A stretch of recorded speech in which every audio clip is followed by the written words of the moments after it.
Hi, everybody. I'm Lena from Australia and I'm a sociologist. So if you're new to this channel, just know I've been covering the Trump years. For the last 5 years, I've done over 700 videos. And on this channel, Trump is referred to as the Yeti. Now, hang in there. So I want to extend my apologies to any Yetis who may be watching, but it's been a useful nickname over these years.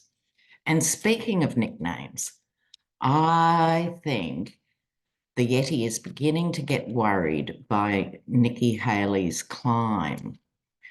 You know how he is, and he has to have a nickname for these people. And he's beside himself because he hasn't come up with one yet. You know, you can imagine he'd have all these flunkies looking through their third graders' books, for insults, because he's such a creature. Okay, so she's gaining ground. That's a worry for me. I'm sure I'm not alone worried about Nikki Haley's ascendancy. But all he can come up with so far is she's not MAGA. Well, she's MAGA enough. She has said she will vote for his petulant, sorry soul if he's the final nominee, right? MAGA enough. But he doesn't know what to do with her. So he's trying the birtherism thing out. She's brown. She can't be born in America. That doesn't fit with my narrative, struggling here. So let's see. I'm only going to do the one topic today from a few angles. What is happening with the first question? How does the Yeti feel about Nikki Haley? Let's have a look at that. How does he feel about her? Oh, oh, oh, oh, oh. Now, this is interesting. The Tower card. He does actually feel threatened more than I thought, because I thought he's such a narcissist. He couldn't conceive of a woman actually toppling him. But he's a bit more than a bit worried. Five of Cups, the card of loss. Eight of Swords. He's desperate to hem her in. Really quite desperate here. Oh, God. Because I am the king, right?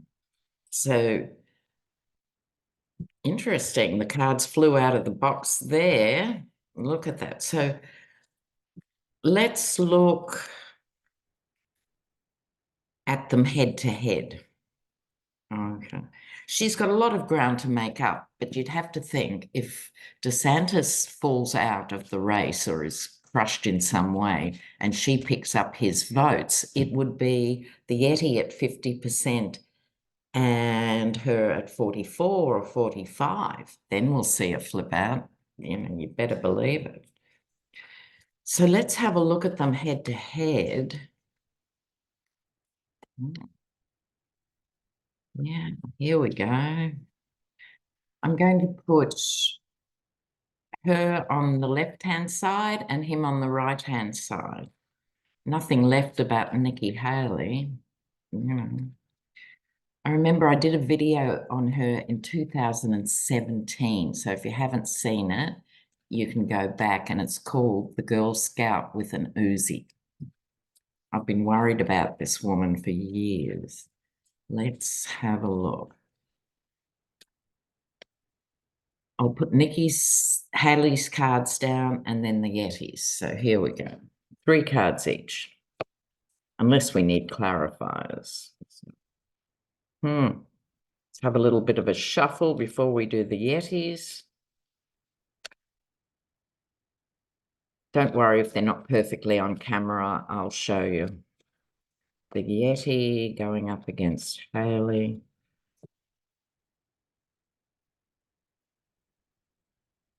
All right. Now, her first, she's got the Two of Swords. So she is at a crossroads as we speak, and she knows it. And she knows it, right? She's more secretive than we thought. With this High Priestess card that speaks to what's going on behind the curtain, I think that would represent, you know, how she's getting more donor money now than DeSantis even probably. I don't know, you can check out the figures, but she's definitely getting more GOP dark money than she was. Hermit, right? So with this hermit card that's suggesting too, don't underestimate Nikki Haley. So what's going on in Yeti land? They don't know how to deal with her. The Five of Wands going round in circles. This is his people and him going, say this, do that, crush her with this, you know, like do that. I have to say at this point, I digress.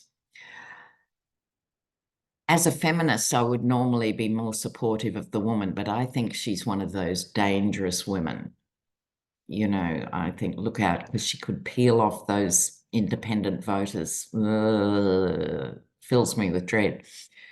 But this is them arguing behind the scenes how to do that. The birtherism thing, I think, isn't going to fly.